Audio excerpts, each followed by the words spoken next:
pembahasan ini ada 6 ya, fokus kita. Kita mulai dengan, ini sebenarnya di breakdown jadi 3, equity investment, kemudian impairment, dan recycling adjustment. Fokus pertama kita mengenai equity investment. Jadi, equity investment ini sebenarnya menggambarkan kepemilikan saham gitu ya pada suatu perusahaan. Cost diakui sebesar cost-nya gitu ya. Equity investment ini diakui sebesar cost-nya yang diukur berdasarkan atau sebesar harga beli dari investasinya. Ya. Kemudian apabila ada biaya transaksi seperti broker gitu ya atau pajak mungkin dan biaya transaksi yang lain itu kita bukukan sebagai beban.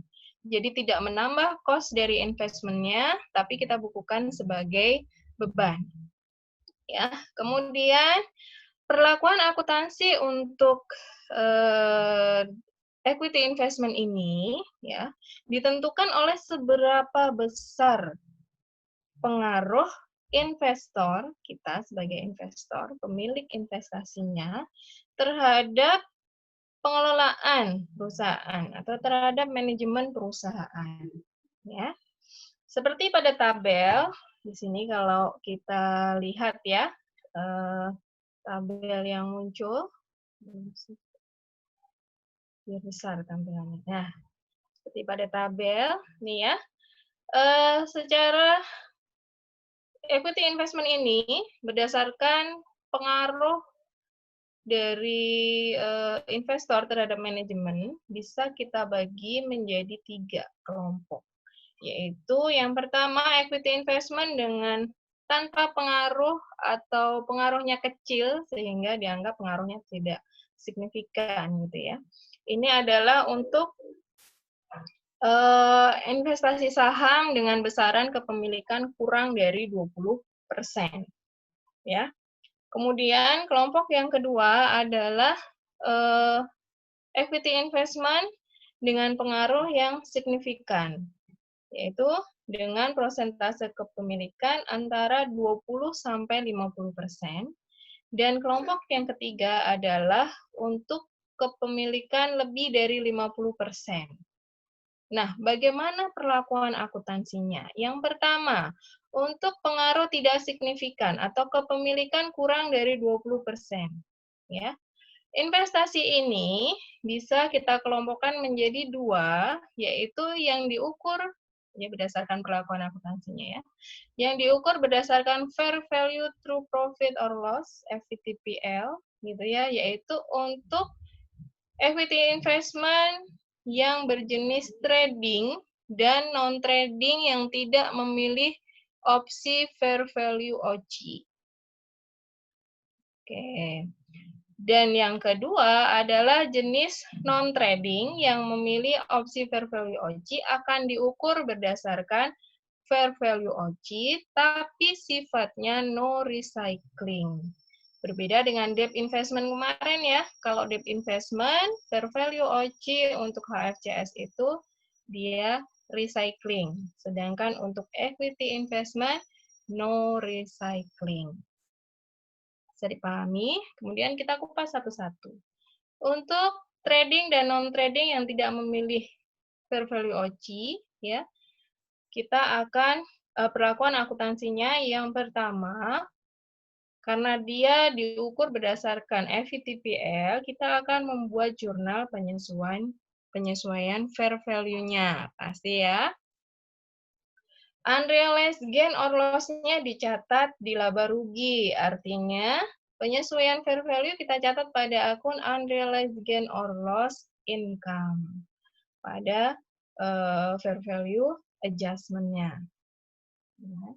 Kemudian, penerimaan cash dividen dicatat sebagai pendapatan dividen. Selain dari penyesuaian fair value, karena ini equity investment ya, saham, investor akan memperoleh hak dividen. Nah, penerimaan cash dividen dicatat sebagai dividen revenue. Itu kurang lebih perlakuan akuntansi yang akan kita lakukan untuk mencatat transaksi berkaitan dengan trading and non-trading equity investment dengan fair value through profit or loss untuk pengukurannya. Kemudian jenis berikutnya untuk kepemilikan kurang dari 20% tadi non-trading yang memilih fair value OC. Sama, kita akan membuat jurnal penyesuaian fair value-nya, kemudian mencatat perubahan fair value investment ini pada akun, nah ini bedanya dengan yang FVTPL ya, pada akun unrealized gain or loss ya, OC. Ya.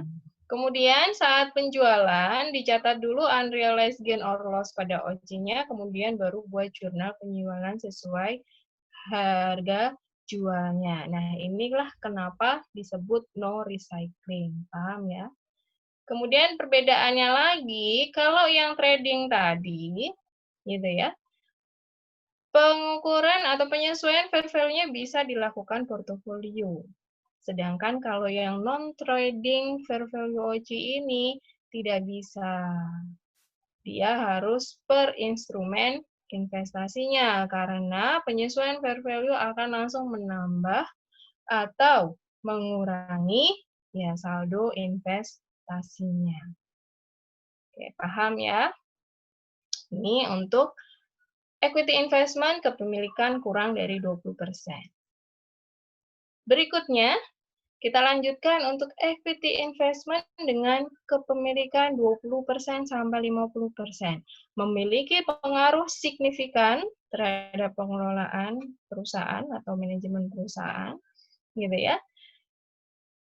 Jenis investasi ini akan kita ukur atau perlakuan akuntansi yang akan kita terapkan menggunakan equity method.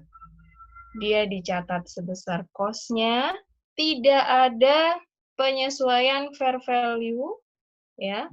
Kemudian pada equity method ini, pembagian dividen akan mengurangi akun equity investment dan pengumuman net income atau net loss investee akan menambah atau mengurangi equity investment sebesar porsi kepemilikannya.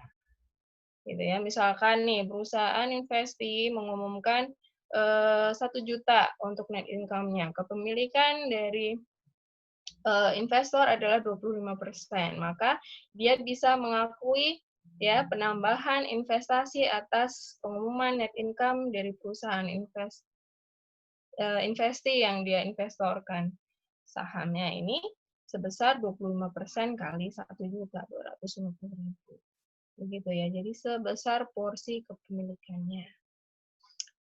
Oke. Terakhir, maaf ya masih di sini. Terakhir untuk equity investment dengan kepemilikan lebih dari 50%, ini udah sifatnya dia bukan signifikan lagi, bahkan dia bisa memiliki kendali atau kontrol atas investasi, gitu ya, atas perusahaan di mana dia berinvestasi. Nah, jenis pengukurannya dia konsolidasi, jadi udah hubungannya udah perusahaan induk dan anak, gitu ya. Jadi investornya ini adalah perusahaan induk, investasinya adalah perusahaan anak. Jadi bagaimana perlakuan akuntansinya? Kita kecualikan dari pembahasan kita bab ini, dia nanti akan masuk ke bahasan akuntansi keuangan lanjutan mengenai konsolidasian. Ya, semoga bisa sampai ke sana nanti ya kita semua. Amin. Ya, itu untuk jenis-jenis atau kategori equity investment dan perlakuan akuntansinya. Ya. Kita ke sini dulu. Ini adalah contoh ilustrasi soal untuk equity investment, gitu ya, dengan fair value through profit or loss. Ya. Ini dicontohkan pada 3 November 2019, Republik SA membeli ordinary share saham biasa dari 3 perusahaan yang berbeda, seperti pada tabel gitu ya, masing-masing cost-nya, dengan total investasi 718.550 euro. Kemudian, investasi ini merepresentasikan kepemilikan kurang dari 20% dan tujuannya adalah untuk trading. Jelas ya, berarti dia kita ukur pada fair value through profit or loss, FVTPL. Biaya broker ya yang dibayarkan adalah sebesar 650 euro. Maka saat pembelian ya, karena sekali lagi karena ini trading, jadi pencatatannya bisa portofolio digabung gitu ya. Maka pada saat pembelian kita bisa langsung bukan equity investment debit sebesar total cost dari nilai investasi yang kita beli pada tanggal itu, yaitu 718.550. Kemudian broker fee-nya ya kita catat sebagai expense, bisa dengan akun commission expense misalkan.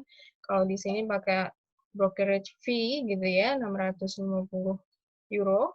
Kemudian kreditnya cash, total cash yang kita bayarkan.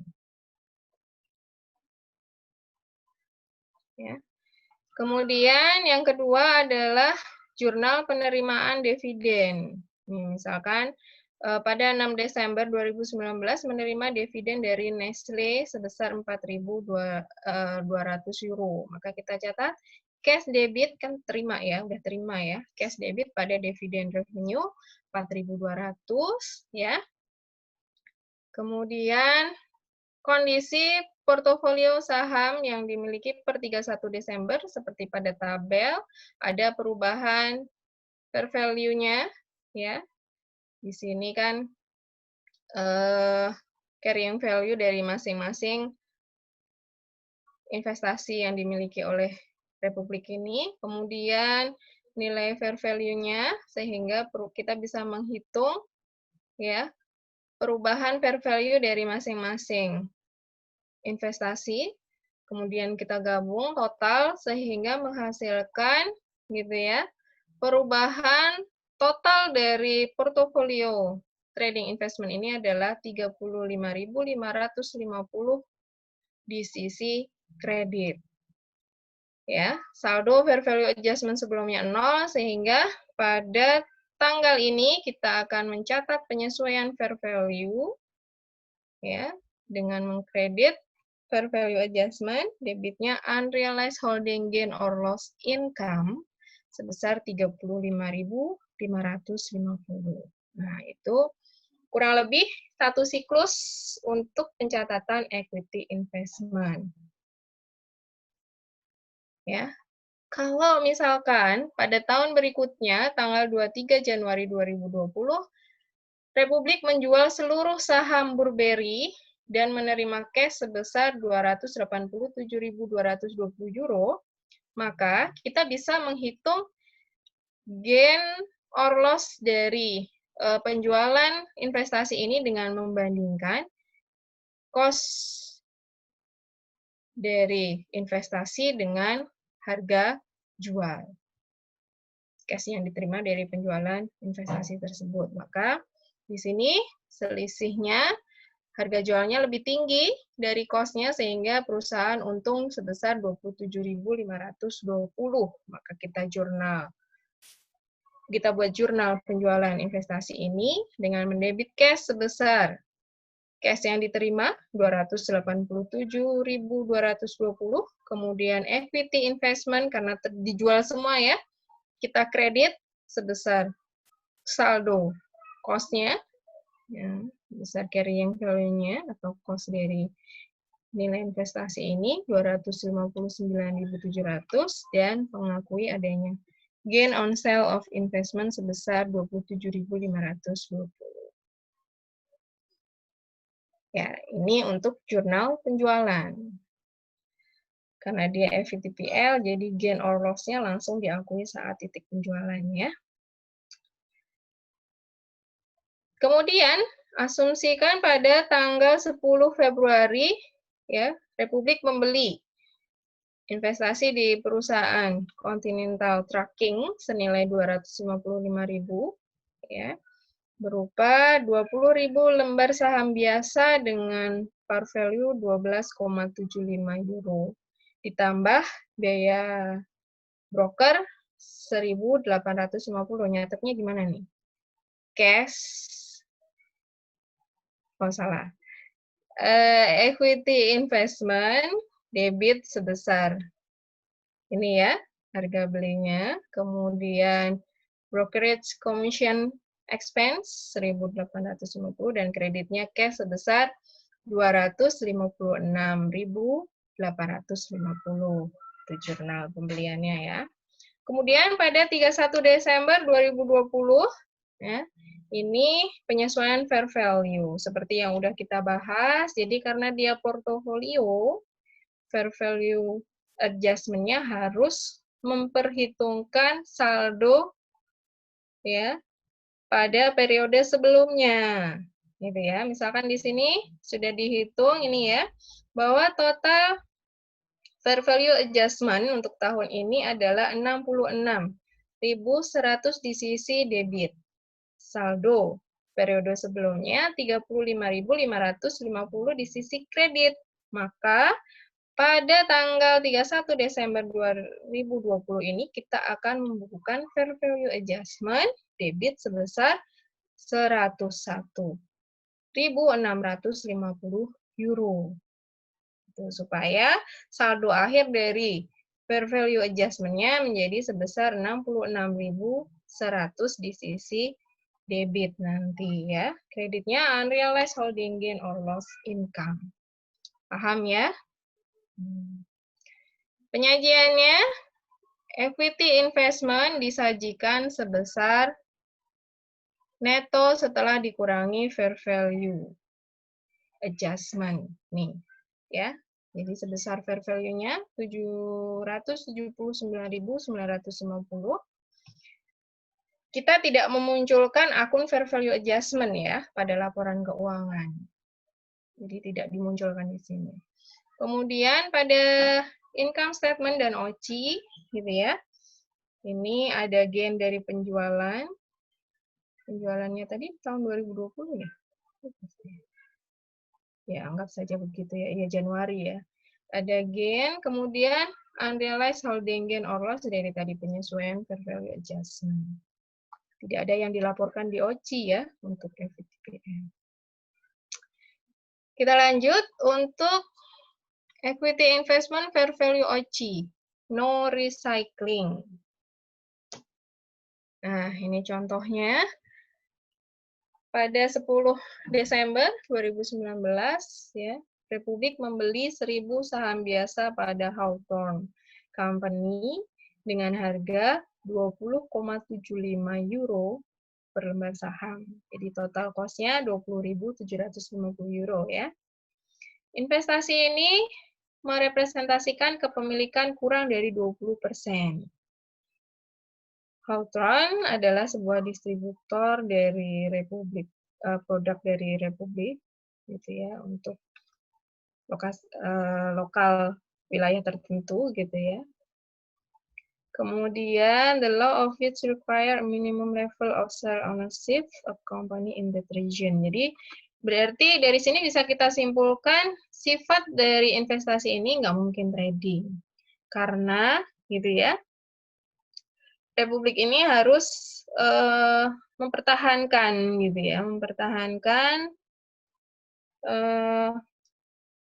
kepemilikan dari perusahaan pada wilayah itu dengan level minimum tertentu. Jadi sifatnya nggak mungkin trading karena dia harus menahan memiliki ada syarat minimum kepemilikan investasi wilayah tersebut ya. Kemudian investasi di Hawthorne ini sesuai dengan hukum tersebut. Ya, jadi kita simpulkan dia bukan trading, jadi non-trading, dan Republik memilih fair value OCI option untuk ya perlakuan akuntansi dari investasi ini. Maka pada saat pembelian kita mendebit equity investment pada Hawthorne sebesar 20.750 dan cash-nya kredit 20.750. Kemudian jurnal penerimaan dividen, ini tanggal 27 Desember ada penerimaan dividen sebesar 450, sehingga cash debit pada dividen revenue 450. Oke ya. Kemudian untuk penyesuaian fair value-nya, karena dia fair value OCI, maka masuknya equity investment pada unrealized gain or loss equity 3.250 ya. Nah, equity investment fair value OCI ini penyesuaiannya langsung dilakukan pada debt investment-nya. Sehingga dia tidak bisa dilakukan secara portofolio, tapi per instrumen atau individu investasinya. Ya, seperti yang saya sebutkan di awal ya. Kita lanjut. Saat akan dijual, ya, jadi ketika terjadi penjualan, kemudian harga jualnya tidak sama dengan carrying value, maka pertama kita lakukan dulu penyesuaian fair value-nya sebesar harga jualnya. Kalau di sini dicontohkan dia pada akhir 2019 kan ya, fair value-nya sebesar 24.000. Kemudian 20 Desember 2020 dia dijual dengan harga 22.500. Berarti rugi dong 1.500 ya. Nah, kerugian itu kita buat penyesuaiannya dulu untuk menurunkan nilai equity investment-nya dengan jurnal unrealized holding gain or loss equity pada equity investment. Kemudian baru buat jurnal penjualannya, cash pada equity investment sebesar harga jualnya. Nah, inilah kenapa disebut dia no recycling ya. Bedanya dengan fair value OCI yang recycling kemarin, kita bisa langsung mengakui gain or loss pada saat investasi tersebut dijual, tanpa harus menyesuaikan nilai investasinya dulu. Ya. Kemudian yang ketiga, equity investment dengan kepemilikan signifikan. Jadi bisa kita lihat di sini ya pada kolom ini pencatatannya, perbedaannya dengan fair value method. Sama-sama dicatat sebesar cost-nya, kemudian saat pengumuman net income, kalau fair value tidak ada entry, kalau equity method, dia net income menambah equity investment sebesar porsi kepemilikannya, kemudian penyesuaian fair value tidak dilakukan pada equity method, ya. Dividen, pembayaran dividen, ya, pembayaran dividen kalau untuk fair value dia menambah income dengan mencatat dividen revenue, sedangkan pada equity method dia justru mengurangi nilai investasinya. Ya. Kemudian ini yang di bawah ini adalah net loss ya. Net loss juga akan berpengaruh dengan berkurangnya investasi yang dimiliki. Penyesuaian fair value tidak ada untuk equity method. Itu perbedaan pencatatan untuk equity investment dengan kepemilikan kurang dari 20% dan lebih dari 20% sampai 50%. Oke, kita lanjutkan untuk impairment gitu ya. Untuk debt investment dengan amortized cost, impairment itu kita hitung, penurunan nilai kita hitung dengan membandingkan present value future cash flow dengan nilai tercatat. Apabila nilainya, present value future cash flow-nya lebih rendah dari nilai tercatat, maka terjadi kerugian penurunan nilai, terjadi penurunan nilai. Kita akui kerugiannya sebesar selisihnya gitu ya dengan jurnal loss on impairment pada allowance for impaired debt investment. Jika periode berikutnya terjadi kenaikan nilai investasi, kita bisa lakukan recovery sebesar maksimal sebesar kerugian impairment yang sudah kita lakukan, tidak boleh melebihi itu. Dengan jurnal allowance for impaired debt investment pada recovery of loss on impairment. Berikutnya impairment untuk fair value OCI. Ini seperti yang kita bahas ya. Jadi kita breakdown mana yang penurunan karena tingkat suku bunga pasar, mana yang risiko kredit. Kalau diakibatkan oleh risiko kredit, baru kita akui kerugian penurunan nilai loss and impairment-nya. Ya, lanjut. Ini udah saya anggap udah ya. Nah, kemudian untuk recycling adjustment. Ini bisa kita pecah penjelasannya bagaimana kalau single period dan multi period. Kalau untuk single period, proses recycling fair value OCI, debt investment, ini sudah terjadi pada saat penjualan dengan kita mengakui gain or loss pada penjualan atas penjualan debt investment-nya. Itu proses recycling-nya terjadi di situ. Ini bisa dibuktikan dengan, nanti bisa dibaca ya, di sini bagaimana pencatatannya, kemudian posisi laporan keuangannya. Bisa kita lihat bahwa proses recycling sudah terjadi. Kemudian, kalau untuk multiple period, karena dia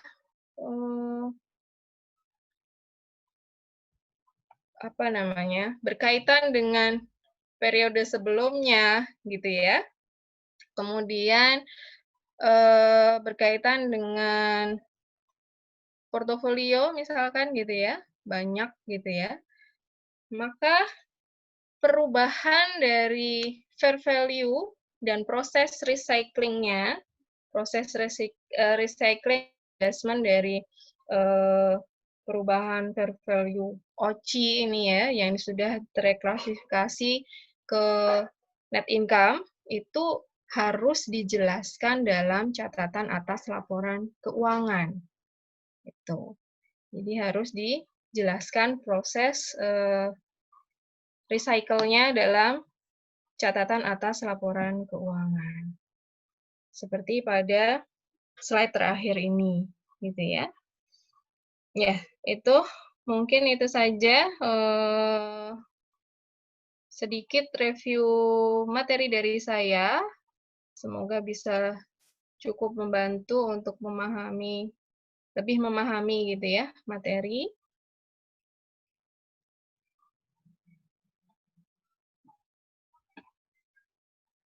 Oke.